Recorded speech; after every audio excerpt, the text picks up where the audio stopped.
There is glory in humility. Say that with me. There is glory in humility.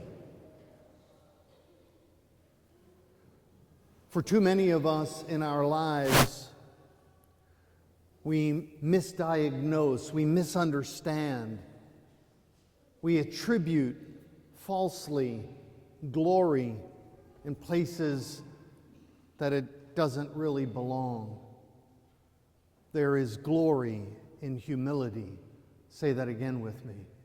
There is glory in humility. It is interesting to me today that as Jesus processed into Jerusalem, he rode in on a colt. You would think that he would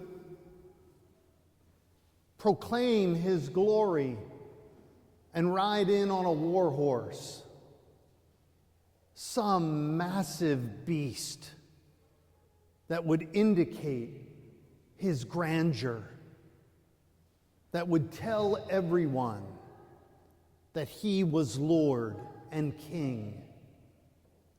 And that would be worthy of their reverence. That would be worthy of their bowing in homage before the great King.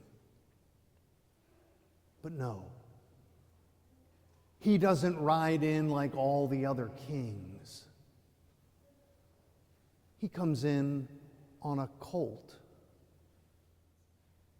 There is glory in humility. Say it with me. There is glory in humility. My brothers and sisters, we come in here today with our palm branches, and we desire, I'll say deep within us, there is a deep need for us to reverence the glory found in the humility of our God, who not only would become one of us, but would become one of us to the extent of even experiencing our death. There is glory in that humility. We want to be able to revere the God who would do that for us. And so, as we proclaim his passion and death, we kneel down. We kneel in honor and reverence of the God who is glorified in humility. And yet I wonder if we seek the same glory. Are you and I pursuing that kind of glory in our own lives? The glory that only comes in humility. Which one of us would put that on our resume? Which one of us would proclaim that as our life's goal? To be glorified in humility. And yet, to the extent that we don't, is the extent to which we miss the power of God's redeeming plan. The extent to which we miss that true glory is found in true humility is the extent to which we're wandering in the desert, grasping at this and that, and thinking that that's where my glory will be. That's where my satisfaction will be. And it never delivers.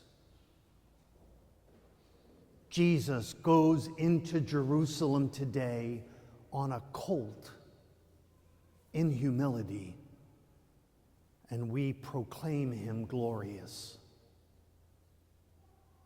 Are we willing to do the same? I think we are. You've come here.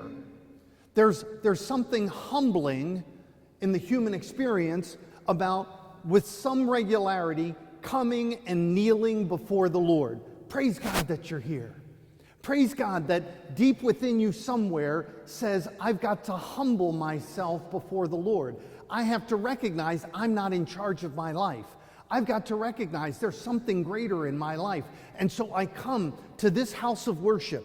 I come to this church to humble myself, realizing I'm not the one in charge. I have to bow. I have to kneel before the one who is. You get it on a visceral level. You know what you're doing here today is the very truth that there's glory in humility. Praise God. But here is not enough. Here is not enough. That same act of humility needs to be found as much, if not more, out there.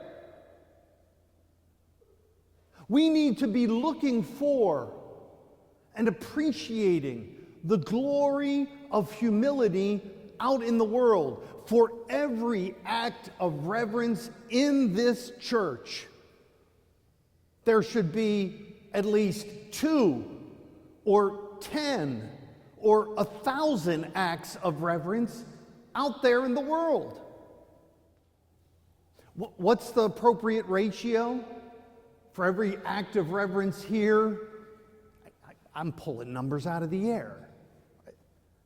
All to say, if our acts of reverence in humility right here don't lead us to see the glory of God in humility out there, there is a wicked disconnect in our hearts. And our acts of reverence here are shallow. The same way, the same shallowness of those who threw their branches in honor of the Lord on Sunday and then ran like rats off a sinking ship on Friday.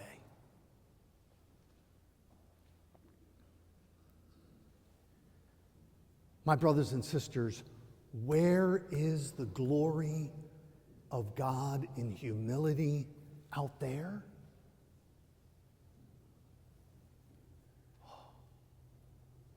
It's in your house. It's in your home.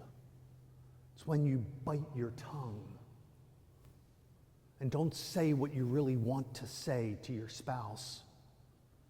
When you let go of being right.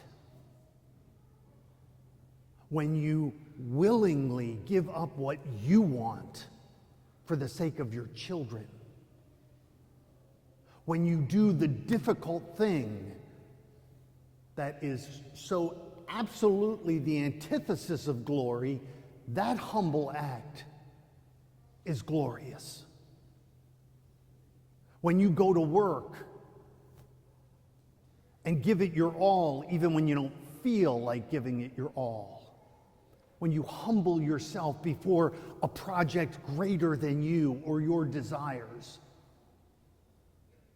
I could stand up here for hours and list example after example after example of where God's glory is found in humility out there, and we should be reverencing it. But the last place I'll suggest that our reverence in here should foster a reverence out there is in the poor and the marginalized, the truly humble in our world. If we cannot bow before them, reverence God's glory in them by serving them, which we're called to do in today's gospel, it just absolutely hollows out our acts of reverence in here.